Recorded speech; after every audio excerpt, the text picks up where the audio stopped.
प्यारे बच्चों, last lecture दे विच असी जिहड़ा है फॉर्मूला डिमेंशनली किस तरह डराइव करते हैं ਉਹਦੇ बारे असी सीख लिया। अज जिहड़ी सैकंड एप्लीकेशन सी साडी डेरीवेशन ऑफ फॉर्मूला ਉਹਦੇ ਉੱਪਰ ਅੱਜ ਅਸੀਂ ਹੋਰ ਜਿਹੜੀਆਂ ਪ੍ਰੋਬਲਮਸ ਜਿਹੜੀਆਂ ਨੇ ਉਹ ਸੋਲਵ ਕਰਦੇ ਹਾਂ। Now the first problem is obtain an expression for centripetal force। ਹੁਣ ਅਸੀਂ ਫਾਰਮੂਲਾ ਡਰਾਈਵ ਕਰਨਾ ਹੈ ਸੈਂਟਰੀਪੀਟਲ ਫੋਰਸ ਦਾ। ਅਸੀਂ ਉੱਥੇ ਕੀ ਕਿਹਾ ਸੀ ਕਿ ਜਿਸ ਚੀਜ਼ ਦਾ ਫਾਰਮੂਲਾ ਡਰਾਈਵ ਕਰਨਾ ਹੈ ਉਹਨੂੰ ਲੈਫਟ ਸਾਈਡ ਤੇ ਲਿਖ ਲੈਣਾ ਹੈ। ਨਾਓ ਦਿਸ ਇਜ਼ ਸੈਂਟਰੀਪੀਟਲ ਫੋਰਸ। ਸੈਂਟਰੀਪੀਟਲ ਫੋਰਸ ਦਾ ਮਤਲਬ ਜਿਸ ਤਰ੍ਹਾਂ ਮੰਨ ਲਓ ਤੁਹਾਡੇ ਕੋਲ ਇੱਕ ਡੋਰ ਹੈ, ਡੋਰ ਦੇ ਨਾਲ ਤੁਸੀਂ ਇੱਕ ਪੱਥਰ ਜਿਹੜਾ ਹੈ ਉਹਨੂੰ ਬੰਨ੍ਹ ਲਿਆ। ਜਦੋਂ ਤੁਸੀਂ ਡੋਰ ਨੂੰ ਇਸ ਤਰ੍ਹਾਂ ਪਕੜ ਕੇ ਘੁਮਾਉਂਦੇ ਜੇ, ਤੁਸੀਂ ਦੇਖੋਗੇ ਕਿ ਜਿਹੜਾ ਉਹ ਸਟੋਨ ਜਿਹੜਾ ਟਾਈ ਕੀਤਾ ਹੈ it will rotate in a circle. ਉਹ ਇੱਕ ਸਰਕਲ ਦੇ ਵਿੱਚ ਜਿਹੜਾ ਹੈ ਉਹ ਘੁੰਮਣਾ ਸ਼ੁਰੂ ਹੋ ਜਾਂਦਾ ਹੈ। ਜਿਹੜੀ ਫੋਰਸ ਕਿਸੇ ਬਾਡੀ ਨੂੰ ਜਿਹੜੀ ਹੈ ਸਰਕਲ ਦੇ ਵਿੱਚ ਜਿਹੜਾ ਹੈ ਮੂਵ ਕਰਾਉਂਦੀ ਹੈ, that is called centripetal force। ਕੋਈ ਵੀ ਚੀਜ਼ ਜੇ ਘੁੰਮਦੀ ਪਈ ਹੈ ਨਾ ਸਰਕਲ ਦੇ ਵਿੱਚ ਕਿਸੇ ਦੇ ਰਾਉਂਡ, ਇਹਦਾ ਮਤਲਬ ਹੈ ਕਿ ਉਹਦੇ ਕੋਲ ਸੈਂਟਰੀਪੀਟਲ ਫੋਰਸ ਹੈ। ਜੇ ਇਲੈਕਟ੍ਰੋਨ ਦੀ ਗੱਲ ਕਰੀਏ, ਇਲੈਕਟ੍ਰੋਨ ਜਿਹੜਾ ਮੂਵ ਕਰਦਾ ਹੈ ਅਰਾਊਂਡ ਦਾ ਨਿਊਕਲੀਅਸ, ਸ਼ੈਲ ਦੇ ਵਿੱਚ ਘੁੰਮੀ ਜਾ ਰਿਹਾ ਹੈ, ਤਾਂ ਮਤਲਬ ਇਲੈਕਟ੍ਰੋਨ ਕੋਲ ਸੈਂਟਰੀਪੀਟਲ ਫੋਰਸ ਹੈ। ਤੇ ਜੇ ਅਰਥ ਦੀ ਗੱਲ ਕਰਦੇ ਆ, ਅਰਥ ਵੀ ਜਿਹੜੀ ਸਨ ਦੇ ਦੁਆਲੇ ਜਿਹੜੀ ਹੈ ਰਿਵੋਲਵ ਕਰ ਰਹੀ ਹੈ, ਉਹਦੇ ਕੋਲ ਵੀ ਸੈਂਟਰੀਪੀਟਲ ਫੋਰਸ ਹੈ। ਕੋਈ ਵੀ ਚੀਜ਼ ਜਿਹੜੀ ਹੈ ਸਰਕਲ 'ਚ ਘੁੰਮਦੀ ਹੈ, ਇਹਦਾ ਮਤਲਬ ਕੋਈ ਨਾ ਕੋਈ ਫੋਰਸ ਜਿਹੜੀ ਹੈ ਉਹਨੂੰ ਘੁਮਾ ਰਹੀ ਹੈ। ਅਦਰਵਾਈਜ਼ ਬਾਡੀ ਦੀ ਟੈਂਡੈਂਸੀ ਇੱਕੋ ਹੁੰਦੀ ਹੈ ਕਿ ਉਹ ਸਟ੍ਰੇਟ ਪਾਥ ਫਾਲੋ ਕਰਦੀ ਹੈ। ਜੇਕਰ ਕੋਈ ਬਾਡੀ ਜਿਹੜੀ ਹੈ ਸਰਕਲ 'ਚ ਘੁੰਮ ਰਹੀ ਹੈ, ਇਹਦਾ ਮਤਲਬ ਕੋਈ ਨਾ ਕੋਈ ਫੋਰਸ ਹੈ, ਉਸ ਦਾ ਨਾਮ ਹੈ ਸੈਂਟਰੀਪੀਟਲ ਫੋਰਸ। ਬਾਈ ਚਾਂਸ ਉਹ ਡੋਰ ਟੁੱਟ ਜਾਂਦੀ ਹੈ, ਤੁਸੀਂ ਤੇਜ਼ ਘੁਮਾਉਂਦੇ ਡੋਰ ਟੁੱਟ ਗਈ, ਉਸ ਤੋਂ ਬਾਅਦ ਦੇਖੋਗੇ ਇੱਕਦਮ ਜਿਹੜਾ ਸਟੋਨ ਜਿਹੜਾ ਹੈ ਉਹ ਬਿਲਕੁਲ ਸਿੱਧਾ ਨਿਕਲ ਜਾਏਗਾ। ਇਹਦਾ ਮਤਲਬ ਸੈਂਟਰੀਪੀਟਲ ਫੋਰਸ ਜਿਹੜੀ ਉਸ ਟਾਈਮ ਤੇ ਖਤਮ ਹੋ ਜਾਂਦੀ ਹੈ। ਨਾਓ ਇਹਨੂੰ ਅਸੀਂ ਡਿਟੇਲ ਚ ਬਾਅਦ ਚ ਪੜਾਂਗੇ। ਹਲੇ ਇੰਨਾ ਯਾਦ ਰੱਖਣਾ ਕਿ ਸੈਂਟਰੀਪੀਟਲ ਫੋਰਸ ਦਾ ਅਸੀਂ ਫਾਰਮੂਲਾ ਡਰਾਈਵ ਕਰਨਾ ਹੈ। ਨਾਓ ਸੈਂਟਰੀਪੀਟਲ ਫੋਰਸ ਲੈਫਟ ਸਾਈਡ ਤੇ ਅੱਗੇ ਸਮਝਾਇਆ ਸੀ ਤੁਹਾਨੂੰ ਕਿ ਅੱਗੇ ਪ੍ਰਪੋਰਸ਼ਨ ਦਾ ਨਿਸ਼ਾਨ ਪਾਓ। ਫਿਰ ਦੇਖੋ ਕਿਹੜੇ ਕਿਹੜੇ ਫੈਕਟਰ ਤੇ ਡਿਪੈਂਡ ਕਰਦੀ ਹੈ। Centripetal force acting on a particle of mass m। ਇਹਦਾ ਮਤਲਬ ਮਾਸ ਦੇ ਉੱਪਰ ਡਿਪੈਂਡ ਕਰਦੀ ਹੈ। ਸਾਨੂੰ ਪਾਵਰ ਨਹੀਂ ਗਿਵਨ, ਅਸੀਂ ਪਾਵਰ ਕਿਹੜੀ ਪਾਵਾਂਗੇ a, ਡਾਇਰੈਕਟਲੀ ਕਿ ਇਨਡਾਇਰੈਕਟਲੀ ਵਾਸਤੇ। ਵਿਦ ਵੈਲੋਸਿਟੀ v, ਇਹਦਾ ਮਤਲਬ ਸੈਂਟਰੀਪੀਟਲ ਫੋਰਸ ਸਾਡੀ ਵੈਲੋਸਿਟੀ ਦੇ ਉੱਪਰ ਵੀ ਡਿਪੈਂਡ ਕਰ ਰਹੀ ਹੈ। ਪਾਵਰ ਅਸੀਂ b ਪਾਵਾਂਗੇ ਕਿਉਂਕਿ ਸਾਨੂੰ ਨਹੀਂ ਪਤਾ ਡਾਇਰੈਕਟਲੀ ਕਿ ਇਨਡਾਇਰੈਕਟਲੀ ਹੈ ਤੇ ਕਿਹੜੀ ਪਾਵਰ ਹੈ। And in a circle of radius r, ਇੱਕ ਫੈਕਟਰ ਹੋਰ ਹੈ ਸਾਡੇ ਕੋਲ ਰੇਡੀਅਸ ਦੇ ਉੱਪਰ ਵੀ ਹੈ, ਡਿਪੈਂਡ ਕਰ ਰਹੀ ਹੈ। ਇਹਦਾ ਮਤਲਬ centripetal force depend upon the mass, it also depend upon the velocity and the radius of the circle. ਤੇ ਜਦੋਂ ਅਸੀਂ ਇੱਥੇ ਕਨਸਟੈਂਟ ਦਾ ਨਿਸ਼ਾਨ ਲਗਾਵਾਂਗੇ, ਪ੍ਰਪੋਰਸ਼ਨਲ ਹਟਾ ਕੇ, ਪਿਛਲੇ ਲੈਕਚਰ 'ਚ ਸਮਝਾਇਆ ਕਿ ਪ੍ਰਪੋਰਸ਼ਨਲ ਤੋਂ ਬਾਅਦ ਇਕੁਅਲ ਲਗਾਈਦਾ, ਕਿਉਂ ਲਾਈਦਾ ਤੇ ਨਾਲ k ਕਿਉਂ ਲਗਾਈਦਾ। Now it is your m the power a, v the power b, r the power c। ਇਹਨੂੰ ਅਸੀਂ ਇਕੁਏਸ਼ਨ ਨੰਬਰ ਜਿਹੜੀ ਹੈ ਉਹ 1 ਪੁੱਟ ਕਰ ਲਾਂਗੇ। Now ਨੈਕਸਟ ਸਟੈਪ ਕੀ ਸੀ ਸਾਡਾ ਕਿ ਅਸੀਂ ਹਰ ਇੱਕ ਟਰਮ ਦੀ ਜਿਹੜੀ ਹੈ ਅਸੀਂ ਹੁਣ ਇੱਥੇ ਡਾਇਮੈਂਸ਼ਨ ਪੁੱਟ ਕਰਾਂਗੇ। Now what is this? It is centripetal force। ਜਿਹੜੀ ਮਰਜ਼ੀ ਫੋਰਸ ਹੋਵੇ ਸਭ ਦਾ ਯੂਨਿਟ ਸੇਮ ਹੈ, ਡਾਇਮੈਂਸ਼ਨ ਜਿਹੜੀ ਹੈ ਉਹ same. Now what is the dimension of f? ਇੱਥੇ ਡਾਇਮੈਂਸ਼ਨ f ਦੀ ਭਰਾਂਗੇ, ਸਾਡੇ ਕੋਲ ਆ ਜਾਏਗਾ m1 l1 t - 2। This is the dimension of force equal to k। k constant ਹੈ, ਇਹਦੀ ਵੈਲਿਊ ਵੈਸੇ ਵੀ ਗਿਵਨ ਹੈ ਸਾਡੇ ਕੋਲ 1, ਨਿਊਮੈਰੀਕਲ ਦੇ ਵਿੱਚ ਹੀ ਗਿਵਨ ਹੈ। ਨਾ ਇਹਦੀ ਕੋਈ ਡਾਇਮੈਂਸ਼ਨ ਨਹੀਂ। What is m? It is a mass m1 l0 t0 ਤੇ ਉੱਪਰ ਸਾਡੇ ਕੋਲ ਪਾਵਰ ਆ ਗਈ a। ਅੱਗੇ ਆ ਗਈ ਵੈਲੋਸਿਟੀ, ਵੈਲੋਸਿਟੀ ਵਾਸਤੇ ਸਾਡੇ ਕੋਲ ਕੀ ਆਏਗਾ m0 ਆਏਗਾ ਤੇ l1 t - 1 ਉੱਪਰ ਪਾਵਰ ਆ ਗਈ ਸਾਡੇ ਕੋਲ b। And what is r? It is radius. Radius ਵਾਸਤੇ ਸਾਡੇ ਕੋਲ ਲੈਂਥ ਹੀ ਆਏਗੀ ਇਹ ਆਲਰੇਡੀ ਜਿਹੜਾ ਹੈ ਅਸੀਂ ਸਾਰਾ ਕੁਝ ਡਿਸਕਸ ਕੀਤਾ। ਫਿਰ ਤੁਹਾਨੂੰ ਇੱਕ ਬੇਨਤੀ ਹੈ ਕਿ ਜਿਹੜੀਆਂ ਆਪਣੀ ਡਾਈਮੈਂਸ਼ਨਸ ਜਿੰਨੀਆਂ ਵੀ ਉਹ ਯਾਦ ਰੱਖੋ, ਫਿਰ ਤੁਹਾਨੂੰ ਜਿਹੜਾ ਹੈ ਨਿਊਮੈਰੀਕਲ ਸੋਲਵ ਕਰਨ ਦਾ ਜਿਹੜਾ ਹੈ ਬਹੁਤ ਹੀ ਮਜ਼ਾ ਆਏਗਾ। ਨਾਓ m1 l1 t-2 next step ਕਿਹੜਾ ਸੀ? ਪਾਵਰਸ ਨੂੰ ਇਹ ਡਾਈਮੈਂਸ਼ਨ ਦੇ ਨਾਲ ਮਲਟੀਪਲਾਈ ਕਰ ਦੋ, ਸਾਡੇ ਕੋਲ ਆ ਜਾਏਗਾ m1 l0 t0। ਸਾਡੇ ਕੋਲ m1 ਉੱਪਰ a ਹੈ, ma l0 t0। ਉਸ ਤੋਂ ਬਾਅਦ b ਨਾਲ ਮਲਟੀਪਲਾਈ ਕਰੋ, m0 l ਉੱਪਰ b ਆ ਜਾਏਗਾ, b into 1 b, ਤੇ t ਉੱਤੇ ਆ ਜਾਏਗਾ ਸਾਡੇ ਕੋਲ -b। -1 ਨੂੰ b ਨਾਲ ਮਲਟੀਪਲਾਈ ਕਰੋਗੇ ਤੇ ਸਾਡੇ ਕੋਲ ਆ ਜਾਏਗਾ -b। Now hair is m0 l ਉੱਪਰ c ਆ ਜਾਏਗਾ ਤੇ t ਉੱਪਰ ਤੁਹਾਡੇ ਕੋਲ ਆ ਗਿਆ 0, c into 1 c। ਨਾਲ ਨਾਲ ਤੁਸੀਂ ਕਾਪੀ ਦੇ ਉੱਪਰ ਕਰ ਵੀ ਸਕਦੇ ਹੋ, ਆਪ ਵੀ ਸੋਲਵ ਕਰਨ ਦੀ ਕੋਸ਼ਿਸ਼ ਕਰੋ। Now m1 l1 t-2 equal to m ਵਾਲੀਆਂ ਟਰਮਸ ਨੂੰ ਅਸੀਂ ਇਕੱਠਾ ਕਰਾਂਗੇ, m ਦੇ ਉੱਪਰ a, ਇਧਰ 0, ਇਧਰ ਵੀ 0, ਖਤਮ ਹੋ ਗਿਆ। l ਵਾਲੀਆਂ ਟਰਮਾਂ ਵੀ ਅਸੀਂ ਇਕੱਠੀਆਂ ਕਰਾਂਗੇ, ਇੱਥੇ ਸਾਡੇ ਕੋਲ b, ਇੱਥੇ ਤੇ 0 ਹੀ ਹੈ, ਇੱਥੇ b ਹੈ ਤੇ ਇੱਥੇ ਸਾਡੇ ਕੋਲ ਹੈਗਾ c, ਸਾਡੇ ਕੋਲ ਆ ਗਿਆ b ਪਲੱਸ ਤੇ c ਆ ਗਿਆ। ਨਾਓ ਦਾ ਥਰਡ ਟਾਈਮ ਵਾਲੀ ਜਿਹੜੀ ਸਾਡੀ ਟਰਮ ਹੈ ਇਹਦੇ ਵਿੱਚ ਅਸੀਂ ਕਿਸ ਤਰ੍ਹਾਂ ਕਰਾਂਗੇ? ਇੱਥੇ ਸਾਡੇ ਕੋਲ 0 ਹੈ, ਇੱਥੇ ਸਾਡੇ ਕੋਲ -b ਤੇ ਇੱਥੇ ਵੀ ਸਾਡੇ ਕੋਲ ਜਿਹੜਾ ਹੈ ਉਹ 0 ਆ ਗਿਆ। m1 l1 t-2 m ਦੇ ਉੱਪਰ a ਤੇ ਸਾਡੇ ਕੋਲ b ਪਲੱਸ c ਆ ਗਿਆ, ਤੇ t ਦੀ ਜਿਹੜੀ ਵੈਲਿਊ ਹੈ ਉਹ 0 ਹੈ, ਇੱਥੇ -b, ਉੱਥੇ ਵੀ ਸਾਡੇ ਕੋਲ ਰੇਡੀਅਸ ਹੈ ਉਹ ਵੀ 0 ਆ ਗਿਆ। ਨਾਓ ਅਗਲਾ ਸਟੈਪ ਕੀ ਸੀ? ਦੋਨੋਂ ਸਾਈਡ ਤੇ ਜਿਹੜੀਆਂ ਨੇ ਪਾਵਰਸ ਦੇ ਕੋਫੀਸ਼ੀਐਂਟ, ਜਿਹੜੇ ਪਾਵਰਸ ਨੇ ਡਾਈਮੈਂਸ਼ਨ ਇਕੁਏਟ ਕਰੋ। ਇੱਕ ਲਾਈਨ ਲਿਖਾਈ ਸੀ ਪਿਛਲੇ ਲੈਕਚਰ 'ਚ, ਦੇਖੋ ਕਿਸ ਤਰ੍ਹਾਂ ਲਿਖਣੀ ਹੈ। Now what is the value of a ਦੀ ਸਾਡੀ ਜਿਹੜੀ ਵੈਲਿਊ ਆਏਗੀ 1। Now what is the value of b plus c? b plus c ਦੀ ਜਿਹੜੀ ਵੈਲਿਊ ਹੈ ਸਾਡੇ ਕੋਲ ਆ ਗਈ 1। Now what is the value of -b? -b ਦੀ ਜਿਹੜੀ ਵੈਲਿਊ ਹੈ ਸਾਡੇ ਕੋਲ ਆ ਗਈ -2। ਨਾਓ a ਤੇ ਸਾਡੇ ਕੋਲ ਸਿੱਧਾ ਹੀ 1 ਆ ਗਿਆ। ਇਹ ਇਕੁਏਸ਼ਨ ਨੰਬਰ ਸੀਗੀ ਸਾਡੀ ਸੈਕੰਡ, ਇਹਨੂੰ ਨੰਬਰ ਤੁਸੀਂ ਪਾਉਣਾ ਹੈ ਥਰਡ, ਇਹ ਨੰਬਰ 4। a ਦੀ ਵੈਲਿਊ ਤੇ ਸਾਡੇ ਕੋਲ 1 ਆ ਗਈ, ਇੱਥੋਂ ਵੀ ਅਸੀਂ ਨਿਕਾਲ ਸਕਦੇ ਹਾਂ ਵੈਲਿਊ, ਮਾਈਨਸ ਨਾਲ ਮਾਈਨਸ ਕੈਂਸਲ, b ਦੀ ਵੈਲਿਊ ਸਾਡੇ ਕੋਲ ਆ ਗਈ 2, a1 b ਦੀ ਵੈਲਿਊ ਸਾਡੇ ਕੋਲ 2 ਆ ਗਈ। ਜੇ ਆ b ਦੀ ਵੈਲਿਊ ਆਪਾਂ ਇਕੁਏਸ਼ਨ ਨੰਬਰ 3 ਦੇ ਵਿੱਚ ਪੁੱਟ ਕਰ ਦਈਏ ਤੇ ਸਾਡੇ ਕੋਲ c ਦੀ ਵੈਲਿਊ ਵੀ ਨਿਕਲ ਆਏਗੀ। ਕੀ ਲਿਖੋਗੇ ਇੱਥੇ line? Put b equal to 2 in equation 3 ਦੇ ਵਿੱਚ ਅਸੀਂ ਇਹਨੂੰ ਪੁੱਟ ਕਰਨ ਲੱਗੇ ਆ ਤੇ ਸਾਡੇ ਕੋਲ ਕੀ ਆ ਜਾਏਗਾ? b ਦੀ ਜਗ੍ਹਾ ਦੇ ਉੱਤੇ ਸਾਡੇ ਕੋਲ ਆ ਗਿਆ 2 plus c equal to 1 ਤੇ c the value 1 minus 2 and what is the value of c? It will be equal to -1। ਸਾਡੇ ਕੋਲ ਜਿਹੜੀ ਹੈ c ਦੀ ਵੈਲਿਊ -1 ਆ ਗਈ। Now put all these values in equation number 1। Equation number 1 ਦੇ ਵਿੱਚ ਜਾ ਕੇ ਅਸੀਂ ਜਿਹੜਾ ਇਹਨੂੰ ਪੁੱਟ ਕਰ ਦਿੰਦੇ ਆ। ਸਾਡੀ ਇਕੁਏਸ਼ਨ ਨੰਬਰ 1 ਕਿਹੜੀ ਸੀ? F = K। ਉਸ ਤੋਂ ਬਾਅਦ ਸਾਡੇ ਕੋਲ ਹੈਗਾ ਸੀ ਕਿ ਮਾਸ ਤੇ ਡਿਪੈਂਡ ਕਰਦਾ, ਉੱਤੇ A ਸੀਗਾ, ਵੈਲੋਸਿਟੀ ਦੇ ਉੱਪਰ B ਸੀਗਾ, ਰੇਡੀਅਸ ਦੇ ਉੱਪਰ ਸੀਗਾ C। ਨਾਓ ਪੁੱਟ ਦਾ ਵੈਲਿਊਜ਼। F = 1, ਇੱਥੇ 1 ਕਿਉਂ ਆਇਆ? ਕਿਉਂਕਿ ਗਿਵਨ ਹੈ ਨਿਊਮੈਰੀਕਲ ਦੇ ਵਿੱਚ K ਦੀ ਵੈਲਿਊ 1। ਅੱਗੇ ਸਾਡੇ ਕੋਲ ਆ ਗਿਆ M ਉੱਪਰ ਪਾਵਰ A ਦੀ ਵੈਲਿਊ ਕਿੰਨੀ ਆ ਗਈ? 1। ਅੱਗੇ ਆ ਗਈ ਵੈਲੋਸਿਟੀ ਉੱਪਰ ਪਾਵਰ B, ਵੈਲੋਸਿਟੀ ਦੇ ਉੱਪਰ ਆ ਗਿਆ ਸਾਡੇ ਕੋਲ 2। ਅੱਗੇ ਆ ਗਿਆ R ਉੱਤੇ ਪਾਵਰ C ਦੀ ਵੈਲਿਊ ਸਾਡੇ ਕੋਲ ਆ ਗਈ -1।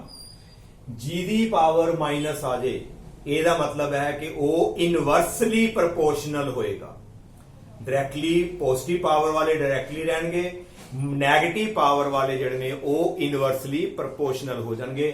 ਨਾਓ we can write F equal to 1 खत्म, m v square ਇਹਨੂੰ ਪੋਜ਼ਿਟਿਵ ਕਰੋ, ਪੋਜ਼ਿਟਿਵ ਵਾਸਤੇ ਇਹ ਨੀਚੇ ਆ ਜਾਏਗਾ, ਪਾਵਰ ਜਿਹੜੀ ਨੀਚੇ ਆ ਕੇ 1 ਲਿਖਣ ਦੀ ਕੋਈ ਸਾਡੇ ਕੋਲ ਜ਼ਰੂਰਤ ਨਹੀਂ। And this is the formula for centripetal force acting on a particle which is moving in a circle with velocity v of radius ਜਿਹੜਾ circle ਦਾ ਹੈਗਾ r। now come to next problem। now the second numerical is the velocity of water wave depends upon। ਸਭ ਨਾਲ ਪਹਿਲਾਂ ਦੇਖਣਾ ਹੈ ਕਿੱਥੇ ਸਾਡਾ ਜਿਹੜਾ ਵਰਡ ਹੈ depend upon। velocity water ਦੀ depend upon wavelength lambda। ਇਸ ਸਿੰਬਲ ਨੂੰ ਅਸੀਂ ਬੋਲਦੇ ਹਾਂ lambda। wavelength ਹੈਗੀ ਹੈ ਲੈਂਥ ਹੀ ਹੈ ਜਿਹੜੀ ਵਾਟਰ ਦੇ ਵਿੱਚ ਰਿਪਲਸ ਬਣਦੇ ਨੇ, ਉਹਦੀ ਜਿਹੜੀ ਹੈ wave the length. velocity of water wave depend upon the wavelength, density of water rho density ਤੇ depend ਕਰਦੀ ਹੈ, and acceleration due to gravity g। velocity ਜਿਹੜੀ ਹੈ depend ਕਰ ਰਹੀ ਹੈ 3 ਫੈਕਟਰ ਦੇ ਉੱਪਰ। derive the formula dimensionally। ਪਹਿਲਾਂ ਤੇ ਇਹਦੇ ਚ ਦੱਸੋ ਵੀ ਫਾਰਮੂਲਾ ਕਿਹਦਾ ਅਸੀਂ ਜਿਹੜਾ ਹੈ ਡਰਾਈਵ ਕਰਨਾ ਹੈ। ਸਭ ਨਾਲ ਪਹਿਲਾਂ ਦੇਖੋ ਕਿਹੜੀ ਚੀਜ਼ ਡਿਪੈਂਡ ਕਰ ਰਹੀ ਹੈ, ਜਿਹੜੀ ਚੀਜ਼ ਡਿਪੈਂਡ ਕਰੇਗੀ ਉਹਦਾ ਅਸੀਂ ਜਿਹੜਾ ਹੈ ਫਾਰਮੂਲਾ ਜਿਹੜਾ ਉਹ ਡਰਾਈਵ ਕਰਨਾ ਹੈ। ਨਾਓ velocity of the water depends upon, ਸਾਡੇ ਕੋਲ ਆਏਗਾ velocity v depends upon ਦਾ ਮਤਲਬ proportional। ਕਿਹੜਾ ਫੈਕਟਰ ਹੈ ਪਹਿਲਾ wavelength lambda ਉੱਤੇ ਪਾਵਰ ਅਸੀਂ a ਲਗਾਵਾਂਗੇ, ਸਾਨੂੰ ਪਤਾ ਨਹੀਂ ਹੈ ਡਾਇਰੈਕਟਲੀ ਕਿ ਕਿਹੜੀ ਪਾਵਰ ਹੈ ਉਹਦੀ। ਉਸ ਤੋਂ ਬਾਅਦ ਸਾਡੇ ਕੋਲ ਆਏਗੀ ਡੈਂਸਿਟੀ ਵਾਸਤੇ ਸਾਡੇ ਕੋਲ ਆ ਗਿਆ rho, ਪਾਵਰ ਆ ਗਈ ਸਾਡੇ ਕੋਲ b, and acceleration due to gravity ਉਹ ਸਾਡੇ ਕੋਲ ਆ ਗਈ g, ਉੱਪਰ ਪਾਵਰ ਆ ਜਾਏਗੀ c। Now this is the relation we want to derive। a b c the value ਅਸੀਂ ਫਾਈਂਡ ਕਰਾਂਗੇ। velocity depend upon wavelength, density and gravity। now second step ਕੀ ਦੱਸਿਆ ਸੀ ਕਿ v ਅਸੀਂ ਇਕੁਅਲ ਪਾ ਕੇ ਇੱਥੇ ਲਗਾਵਾਂਗੇ k। now this is lambda the power a, ਉੱਪਰ ਆ ਗਈ ਪਾਵਰ b, g ਦੀ ਪਾਵਰ ਆ ਗਈ c। now this is your equation number 1। now we will put the dimension of each term। ਹਰ ਇੱਕ ਟਰਮ ਦੀ ਜਿਹੜੀ ਹੈ ਇਹਦੇ ਵਿੱਚ ਅਸੀਂ ਜਿਹੜੀ ਡਾਈਮੈਂਸ਼ਨ ਜਿਹੜੀ ਹੈ ਅਸੀਂ ਉਹ ਪੁੱਟ ਕਰ ਦਾਂਗੇ। now what is v? it is a velocity। velocity the dimension ਸਾਡੇ ਕੋਲ ਆ ਗਈ m0 l1 t-1। ਅੱਗੇ ਆ ਗਿਆ ਇਕੁਅਲ k ਦੀ ਕੋਈ ਡਾਈਮੈਂਸ਼ਨ ਨਹੀਂ। this is wavelength। Wave the length ਹੈਗੀ ਲੈਂਥ ਹੀ ਹੈ। ਇਹ ਆ ਗਿਆ m0 l1 ਤੇ t ਸਾਡੇ ਕੋਲ ਆ ਗਿਆ 0, ਉੱਪਰ ਆ ਗਈ power a। Now what is rho? ਇਸ ਸਿੰਬਲ ਨੂੰ ਅਸੀਂ rho ਪੜ੍ਹਦੇ ਹਾਂ rho ਲਾਈਕ ਦਿਸ। p ਨੂੰ ਥੋੜਾ ਜਿਹਾ ਸਾਈਡ ਤੇ ਨੂੰ ਘੁਮਾ ਦਿੰਦੇ ਹਾਂ rho। It is a density, ਇਹਨੂੰ ਡੈਂਸਿਟੀ ਵਾਸਤੇ ਅਸੀਂ ਵਰਤਦੇ ਹਾਂ। ਨਾਓ ਡੈਂਸਿਟੀ ਦਾ ਫਾਰਮੂਲਾ ਪਤਾ ਹੀ ਹੈ, mass over volume m1 l -3 t0। This is the dimension ਜਿਹੜੀ ਹੈ ਡੈਂਸਿਟੀ ਦੀ, ਉੱਪਰ ਪਾਵਰ ਆ ਗਈ ਸਾਡੇ ਕੋਲ b। Now what is the acceleration due to gravity, ਉਹਦੀ ਸਾਡੇ ਕੋਲ ਆ ਜਾਏਗੀ m0 l1 t-2, ਉੱਪਰ ਆ ਗਈ ਸਾਡੇ ਕੋਲ power c। m0 l1 t-2 gravity ਦੀ। Now next step m0 l1 t-1 powers ਨੂੰ ਮਲਟੀਪਲਾਈ ਕਰਾਂਗੇ। ਤੇ ਹੁਣ ਅੱਗੇ ਸਟੈਪ ਜਿਹੜਾ ਛੋਟਾ ਕਰਨ ਲੱਗੇ ਆ, ਨਾਲ ਮਲਟੀਪਲਾਈ ਕਰੋ, ਨਾਲ ਟਰਮਸ ਇਕੱਠੀਆਂ ਕਰ ਲਓ। ਨਾਓ m ਦੀ ਟਰਮਸ ਕਿਹੜੀ ਆਏਗੀ?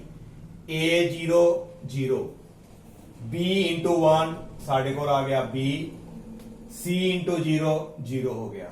ਨਾਓ l a into 1 ਉੱਪਰ ਆ ਗਿਆ a, b ਨੂੰ ਇਹਦੇ ਨਾਲ ਮਲਟੀਪਲਾਈ ਕੀਤਾ ਸਾਡੇ ਕੋਲ ਆ ਗਿਆ -3b, ਇੱਥੋਂ ਵੀ ਸਾਡੇ ਕੋਲ 1 ਹੈਗਾ, ਸਾਡੇ ਕੋਲ ਆ ਗਿਆ +c।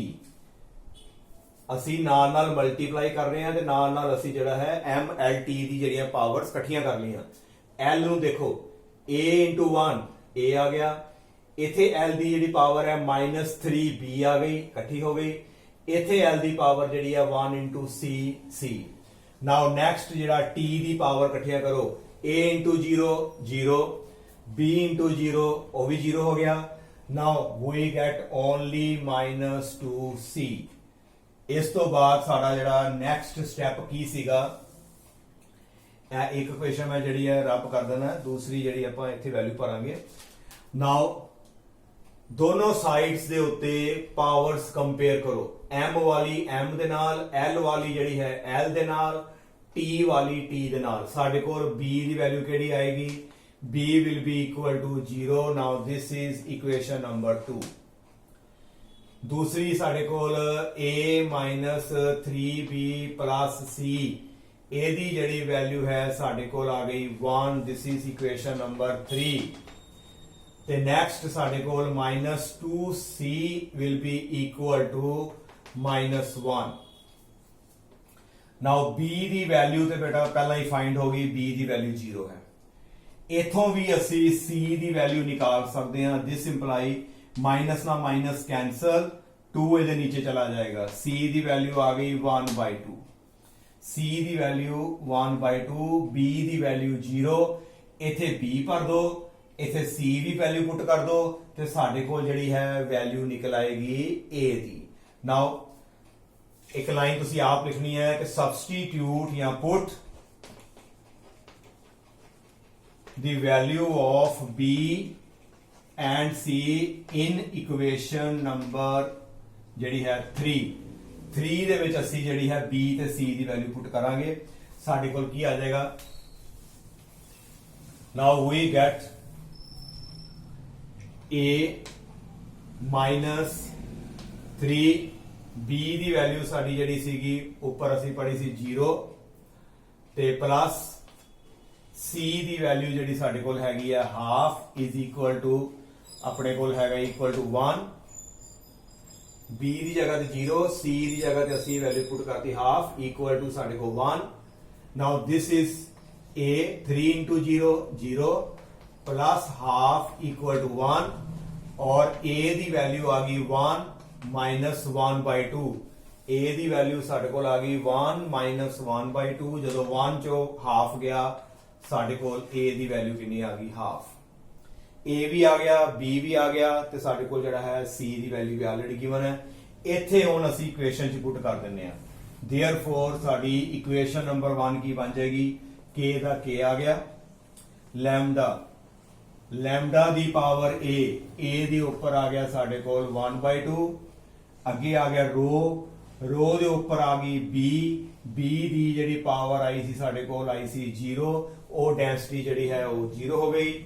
ਨਾਓ ਨੈਕਸਟ ਹੈਗਾ ਸਾਡੇ ਕੋਲ G, ਉੱਤੇ ਪਾਵਰ ਹੈ C ਦੀ ਪਾਵਰ ਅਸੀਂ ਇੱਥੇ ਨਿਕਾਲੀ ਸੀ ਜਿਹੜੀ ਵੈਲਿਊ ਸੀਗੀ ਸਾਡੇ ਕੋਲ 1/2 and we get V equal to ਕਿਸੇ ਦੀ ਪਾਵਰ 0 ਉਹ 1 ਹੋ ਗਿਆ। ਇਹਦਾ ਮਤਲਬ ਵੈਲੋਸਿਟੀ ਜਿਹੜੀ ਹੈ ਵਾਟਰ ਵੇਵ ਦੀ ਉਹ ਡੈਂਸਿਟੀ ਦੇ ਉੱਤੇ ਜਿਹੜੀ ਹੈ ਡਿਪੈਂਡ ਨਹੀਂ ਕਰਦੀ। ਸਾਡੇ ਕੋਲ ਕੀ ਆ ਜਾਏਗਾ K, ਇਹ ਵੀ ਅੰਡਰ ਰੂਟ ਚ ਹੋ ਜਾਏਗੀ, ਆ ਵੀ ਅੰਡਰ ਰੂਟ ਚ ਤੁਹਾਡੇ ਕੋਲ ਆ ਗਿਆ। ਇੱਕੋ ਵਾਰੀ ਅੰਡਰ ਰੂਟ ਪਾ ਕੇ ਅਸੀਂ ਅੰਦਰ ਲੈਮਡਾ ਤੇ ਨਾਲ ਜਿਹੜਾ ਹੈ ਅਸੀਂ ਨਾਲ 0 ਲਗਾ ਦਿੰਦੇ ਆ। ਦਿਸ is the formula for velocity of water wave. Now come to next problem.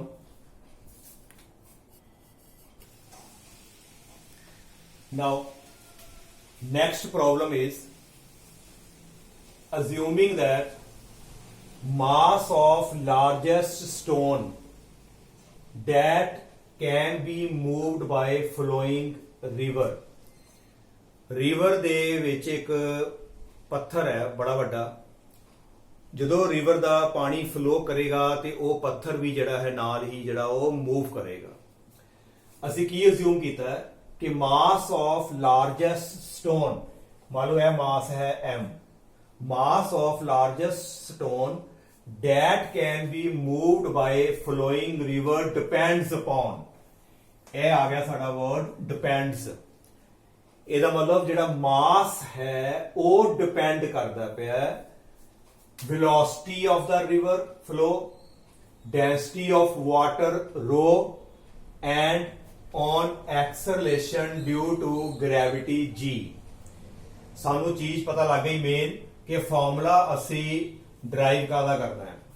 Now show that mass varies with 6th power, ਜਿਹੜਾ ਮਾਸ ਹੈ ਉਹ 6th power of velocity ਤੇ ਡਿਪੈਂਡ ਕਰਦਾ ਹੈ। ਅਸੀਂ ਆਹ ਚੀਜ਼ ਪ੍ਰੂਵ ਕਰਨੀ ਹੈ ਕਿ ਮਾਸ ਜਿਹੜਾ ਹੈ ਉਹ ਵੈਲੋਸਿਟੀ ਦੀ 6th ਪਾਵਰ ਦੇ ਉੱਪਰ ਡਿਪੈਂਡ ਕਰਦਾ ਹੈ। ਕਹਿਣ ਦਾ ਮਤਲਬ ਜਿਹੜੀ ਵੈਲੋਸਿਟੀ ਦੇ ਉੱਪਰ ਪਾਵਰ ਆਏਗੀ ਅਸੀਂ ਉਹ ਪਾਵਰ ਦੇਖਣੀ ਹੈ ਉਹ 6 ਆਣੀ ਚਾਹੀਦੀ ਹੈ। ਨਾਓ ਸਾਰਾ ਫਾਰਮੂਲਾ ਉਸੇ ਤਰੀਕੇ ਨਾਲ ਹੀ ਡਰਾਈਵ ਕਰਾਂਗੇ ਤੇ ਜੇ ਸਾਡਾ ਵੈਲੋਸਿਟੀ ਦੇ ਉੱਪਰ ਜਿਹੜਾ ਹੈ ਫਾਰਮੂਲੇ ਵਿੱਚ 6 ਆ ਗਿਆ ਤੇ ਸਾਡਾ ਜਿਹੜਾ ਸਮ ਪ੍ਰੂਵ ਹੋ ਗਿਆ ਕਿ ਜਿਹੜਾ ਮਾਸ ਹੈ ਉਹ 6th ਪਾਵਰ ਆਫ ਵੈਲੋਸਿਟੀ ਉੱਪਰ ਡਿਪੈਂਡ ਕਰਦਾ ਹੈ। ਨਾਓ ਪਹਿਲਾਂ ਤਾਂ ਦੇਖੀਏ ਮਾਸ ਕਿਹਦੇ ਉੱਤੇ ਡਿਪੈਂਡ ਕਰਦਾ ਹੈ। ਮਾਸ depends upon velocity the power a, ਉਸ ਤੋਂ ਬਾਅਦ ਆ ਗਿਆ ਡੈਂਸਿਟੀ ਆ ਗਈ ਰੋ, ਉਹਦੀ ਪਾਵਰ ਅਸੀਂ ਪਾਤੀ b, ਤੇ ਉਸ ਤੋਂ ਬਾਅਦ ਆ ਗਈ ਐਕਸਲਰੇਸ਼ਨ ਡਿਊ ਟੂ ਗ੍ਰੈਵਿਟੀ, ਉਹ ਆ ਗਈ g, ਉੱਪਰ ਪਾਵਰ ਆ ਗਈ c। ਨਾਓ ਦਿਸ ਇਜ਼ ਦਾ ਸਾਡੀ ਪਹਿਲੀ ਇਕੁਏਸ਼ਨ ਸਾਨੂੰ ਪਤਾ ਲੱਗ ਗਈ। ਇਸ ਤੋਂ ਬਾਅਦ ਅਸੀਂ ਡਾਈਮੈਂਸ਼ਨ ਪੁੱਟ ਕਰਕੇ ਇਹਨੂੰ ਸੋਲਵ ਕਰਦੇ ਹਾਂ। ਨਾਓ ਮਾਸ ਜਿਹੜਾ ਹੈ 6th ਪਾਵਰ ਦੇ ਉੱਪਰ ਵੈਲੋਸਿਟੀ ਦੀ ਡਿਪੈਂਡ ਕਰਨਾ ਚਾਹੀਦਾ ਹੈ। ਆ ਸਾਡਾ ਰਿਜ਼ਲਟ ਆਏਗਾ। ਇਸ ਇਕੁਏਸ਼ਨ ਨੂੰ ਪਹਿਲਾਂ ਉੱਪਰ ਲਿਖ ਲੈਂਦੇ ਹਾਂ ਅਸੀਂ m proportional to v the power a, ਉਸ ਤੋਂ ਬਾਅਦ ਰੋ ਡੈਂਸਿਟੀ ਦੀ ਪਾਵਰ b, ਉਸ ਤੋਂ ਬਾਅਦ ਆ ਗਿਆ g, ਗ੍ਰੈਵਿਟੀ ਦੀ ਪਾਵਰ ਆ ਗਈ c। ਤੇ ਜਦੋਂ ਅਸੀਂ ਪ੍ਰੋਪੋਰਸ਼ਨਲ ਨਿਸ਼ਾਨ ਹਟਾਵਾਂਗੇ ਤੇ ਇਕੁਅਲ ਆ ਕੇ ਸਾਡੇ ਕੋਲ ਆ ਜਾਏਗਾ k। Now v the power a, ਰੋ ਦੀ ਪਾਵਰ b ਤੇ g the power c। This is equation number 1। ਇਹ ਸਾਡੀ ਜਿਹੜੀ ਹੈ ਇਕੁਏਸ਼ਨ ਨੰਬਰ 1 ਆ ਗਈ। ਨਾਓ what is m? m ਜਿਹੜਾ ਹੈ ਮਾਸ, a the dimension m1 l0 t0, ਇਹ ਮਾਸ ਦੀ ਡਾਈਮੈਂਸ਼ਨ। k ਦੀ ਡਾਈਮੈਂਸ਼ਨ ਕੋਈ ਨਹੀਂ, constant. v velocity, m0 l1 t, ਉੱਪਰ ਸਾਡੇ ਕੋਲ ਆ ਗਿਆ -1 ਤੇ ਉੱਪਰ ਸਾਡੇ ਕੋਲ ਪਾਵਰ ਆ ਗਈ a, ਅੱਗੇ ਆ ਗਈ ਸਾਡੇ ਕੋਲ ਰੋ ਡੈਂਸਿਟੀ ਦੀ ਡਾਈਮੈਂਸ਼ਨ m1 l-3 t0, ਉੱਪਰ ਪਾਵਰ ਆ ਗਈ ਸਾਡੇ ਕੋਲ b, ਅੱਗੇ ਆ ਗਈ gravity, acceleration due to the gravity m0 l1 t-2, ਉੱਪਰ ਪਾਵਰ ਆ ਗਈ ਸਾਡੇ ਕੋਲ c। ਸਾਰਿਆਂ ਦੀਆਂ ਅਸੀਂ ਜਿਹੜੀਆਂ ਨੇ ਡਾਈਮੈਂਸ਼ਨਸ ਜਿਹੜੀਆਂ ਆਪਾਂ ਇੱਥੇ ਪੁੱਟ ਕਰ ਦਿੱਤੀਆਂ। ਨਾਓ what is m1 l0 t0? ਅਸੀਂ ਹੁਣ ਨਾਲ ਦੇ ਨਾਲ a ਨੂੰ ਪਾਵਰ ਦੇ ਨਾਲ ਮਲਟੀਪਲਾਈ ਕਰਾਂਗੇ ਤੇ ਨਾਲ ਦੇ ਨਾਲ ਜਿਹੜਾ ਹੈ ਇਹਨਾਂ ਨੂੰ ਜਿਹੜੀ ਹੈ ਪਾਵਰ ਇਕੱਠੀਆਂ ਵੀ ਕਰਾਂਗੇ। ਨਾਓ what will be the power of m? a into 0 0, b into 1 ਸਾਡੇ ਕੋਲ ਆ ਗਿਆ b, c into 0 ਸਾਡੇ ਕੋਲ 0 ਹੋ ਗਿਆ। ਅੱਗੇ ਆ ਜੋ l ਦੀ ਪਾਵਰ ਕਿਹੜੀ ਆਏਗੀ? a into 1 a, b ਨੂੰ -3 ਨਾਲ ਮਲਟੀਪਲਾਈ ਕੀਤਾ ਸਾਡੇ ਕੋਲ ਆ ਗਿਆ -3b। ਇੱਥੇ ਵੀ ਸਾਡੇ ਕੋਲ ਜਿਹੜਾ ਹੈ c ਨੂੰ 1 ਦੇ ਨਾਲ ਮਲਟੀਪਲਾਈ ਕਰਾਂਗੇ ਤੇ ਸਾਡੇ ਕੋਲ c ਆ ਗਿਆ ਤੇ ਅੱਗੇ ਆ ਗਈ ਪਾਵਰ ਸਾਡੇ ਕੋਲ t ਦੀ ਪਾਵਰ ਇੱਥੋਂ ਸਾਡੇ ਕੋਲ ਆਏਗੀ -a, ਇੱਥੋਂ ਤੇ 0 ਹੋ ਗਈ, ਇੱਥੋਂ ਸਾਡੇ ਕੋਲ ਪਾਵਰ ਆਏਗੀ -2c। ਨਾਓ ਸਾਰੀਆਂ ਟਰਮਸ ਅਸੀਂ ਇਕੱਠੀਆਂ ਵੀ ਕਰ ਲਈਆਂ। ਹਾਂਜੀ ਬੇਟਾ ਕਲੀਅਰ? ਪਾਵਰਾਂ ਜਿਹੜੀਆਂ ਨੇ ਇਕੱਠੀਆਂ ਕਰ ਲੈਣੀਆਂ, ਇਹ ਅੱਗੇ ਵੀ ਅਸੀਂ ਨਿਊਮੈਰੀਕਲ ਚ ਕੀਤਾ। ਹੁਣ ਦੋਨੋਂ ਸਾਈਡ ਤੇ ਪਾਵਰਸ ਨੂੰ ਕੰਪੇਅਰ ਕਰੋ। ਨਾਓ what is the value of b? b the value ਕਿੰਨੀ ਆਏਗੀ? m ਹੈ, m ਪਾਵਰ ਇਕੁਏਟ ਕਰੋ, b the value 1। this is equation number 2। Now l ਵਾਲੀ term the power a -3b c, ਇਹਦੀ ਜਿਹੜੀ ਵੈਲਿਊ ਹੈ it will be equal to 0। this is equation number 3। Now t ਵਾਲੀ powers ਲਓ -a -2c, इधरों तुहाडे कोल t the power जिहड़ी आ गई साडे कोल 0। This is equation number 4। तीनों दी जिहड़ियां ने असी पावर्स जिहड़ियां ने MLT दी पावर्स नूं आपस विच इक्वेट कर लिया। नाउ b दी सानू जिहड़ी है वैल्यू पता लग चुकी है कि b दी साडी जिहड़ी वैल्यू है इट इज इक्वल टू 1। जे इत्थे मैं b दी वैल्यू पुट कर देवां साडे कोल इक्वेशन a ते c च बन जाएगी। नाउ वी गेट साडे कोल जिहड़ा अगे आएगा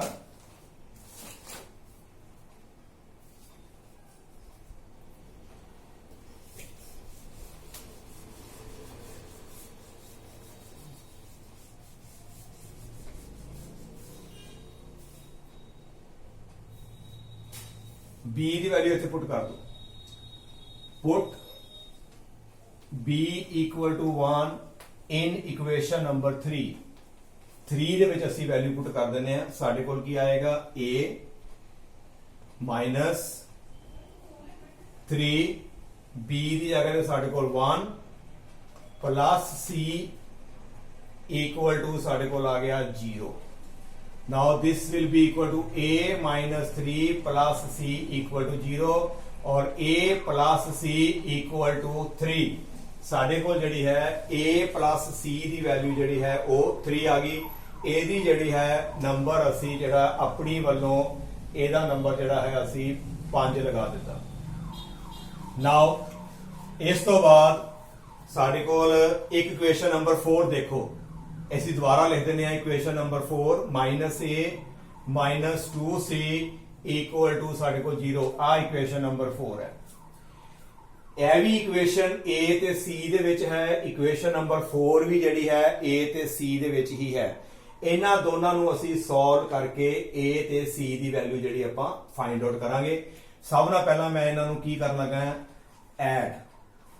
ਐਡ ਕਿਹਨੂੰ ਕਿਹਨੂੰ ਕਰਨ ਲੱਗੇ ਆ 5 ਨੂੰ ਤੇ 4 ਨੰਬਰ ਇਕੁਏਸ਼ਨ ਨੂੰ ਅਸੀਂ ਜਿਹੜਾ ਹੈ ਐਡ ਕਰਨ ਲੱਗੇ ਆ। b ਦੀ ਵੈਲਿਊ ਸਾਡੀ 1 ਹੈ। ਇਹਨੂੰ ਨੋਟ ਕਰ ਲਓ ਅਸੀਂ ਯੂਜ਼ ਕਰਾਂਗੇ। ਨਾਓ ਦੋਨਾਂ ਨੂੰ ਅਸੀਂ ਜਿਹੜਾ ਹੈ ਐਡ ਕਰ ਲਿਆ। ਜਦੋਂ ਐਡ ਕਰੋਗੇ a - a ਇਹ ਸਾਡੇ ਕੋਲ ਕੈਂਸਲ ਇੱਥੇ ਆ ਗਿਆ 0। ਜਦੋਂ ਇਹਨਾਂ ਨੂੰ ਐਡ ਕਰੋਗੇ -2c + c ਸਾਡੇ ਕੋਲ ਆ ਗਿਆ -c। ਇਹਨਾਂ ਨੂੰ ਐਡ ਕਰੋਗੇ ਤੇ 3 ਤੇ ਸਾਡੇ ਕੋਲ ਜਿਹੜਾ ਹੈ c ਦੀ ਵੈਲਿਊ ਆ ਗਈ -3। c ਦੀ ਵੈਲਿਊ ਸਾਡੇ ਕੋਲ -3 ਆ ਗਈ। ਇਹ c ਦੀ ਵੈਲਿਊ ਅਸੀਂ ਇਹਦੇ ਵਿੱਚ ਪੁੱਟ ਕਰਨ ਲੱਗੇ ਹਾਂ। ਇੱਥੇ ਲਾਈਨ ਲਿਖਾਂਗੇ put c equal to -3 in equation number 5। 5 number equation ਵਿੱਚ ਵੈਲਿਊ ਪੁੱਟ ਕਰ ਦਿਓ c ਦੀ। ਨਾਓ a -3 ਇਕੁਅਲ ਟੂ 3 और a इक्वल टू 3 ए उधर जाके 3 प्लस हो जाएगा and we get a equal to 6। साडे कोल जिहड़ी है a दी वैल्यू जिहड़ी है वो 6 आ गई। b दी value 1 c the value -3 a the value तुहाडे कोल आ गई 6। देयरफॉर जिहड़ा वो साडा फार्मूला सीगा वो फार्मूला ਅਸੀਂ ਦੁਬਾਰਾ ਲਿਖਦੇ ਹਾਂ। ਉਹ फार्मूला ਕਿਹੜਾ ਸੀ ਸਾਡਾ now mass is equal to k। पहला सीगी वेलोसिटी दी पावर a उस तो बाद डेंसिटी सीगी ओदी पावर सीगी साडे कोल b ते ग्रेविटी दी पावर सीगी c। नाउ वैल्यू पुट कर देने ਇਹਦੇ ਵਿੱਚ ਅਸੀਂ k ਦਾ k वेलोसिटी दी पावर a ਤੇ a ਦੀ वैल्यू साडे कोल आ गई 6। डेंसिटी ਦੇ ਉੱਤੇ b ਦੀ ਪਾवर ਜਿਹੜੀ ਹੈ ਸਾਡੇ ਕੋਲ ਹੈਗੀ ਆ 1 ਤੇ ਅੱਗੇ ਆ ਗਿਆ ਸਾਡੇ ਕੋਲ ਗ੍ਰੈਵਿਟੀ ਦੀ ਜਿਹੜੀ ਪਾਵਰ ਹੈ ਆ ਗਈ ਸਾਡੇ ਕੋਲ -3 ਆ ਗਈ। ਨਾਓ ਕੁਐਸਚਨ ਦੇ ਅਕੋਰਡਿੰਗ ਦੇਖੋ ਸਾਡਾ ਜਿਹੜਾ ਮਾਸ ਹੈ ਉਹ ਵੈਲੋਸਿਟੀ ਦੀ 6th ਪਾਵਰ ਦੇ ਜਿਹੜਾ ਹੈ ਬਿਲਕੁਲ ਡਾਇਰੈਕਟਲੀ ਪ੍ਰੋਪੋਰਸ਼ਨਲ ਆ ਗਿਆ। ਨਾਓ ਅੱਜ ਦੇ ਲੈਕਚਰ ਦੇ ਵਿੱਚ ਤੁਸੀਂ ਜਿਹੜਾ 3 ਪ੍ਰੋਬਲਮਸ ਜਿਹੜੀਆਂ ਨੇ ਆਪਾਂ ਡਿਸਕਸ ਕੀਤੀਆਂ ਨੇ। ਕੱਲ ਅਸੀਂ ਜਿਹੜਾ ਹੈ ਹੋਰ ਪ੍ਰੋਬਲਮਸ ਲੈ ਕੇ ਜਿਹੜਾ ਹੈ ਪੂਰੇ ਕਨਸੈਪਟ ਨੂੰ ਜਿਹੜਾ ਆਪਾਂ ਜਿੰਨੀ ਦੇਰ ਤੱਕ ਸਾਡਾ ਕਲੀਅਰ ਨਹੀਂ ਹੁੰਦਾ ਉਨੀ ਦੇਰ ਤੱਕ ਅਸੀਂ ਬੇਟਾ ਇਹਦੇ ਨਿਊਮੈਰੀਕਲ ਸੋਲਵ ਕਰਾਂਗੇ। ਜੇ ਤੁਹਾਨੂੰ ਚੰਗਾ ਲੱਗੇ ਤੇ ਚੈਨਲ ਨੂੰ ਸਬਸਕ੍ਰਾਈਬ ਕਰਨਾ ਤੇ ਵੀਡੀਓ ਨੂੰ ਲਾਈਕ ਕਰਨਾ ਨਾ ਭੁੱਲਿਓ। Thank you.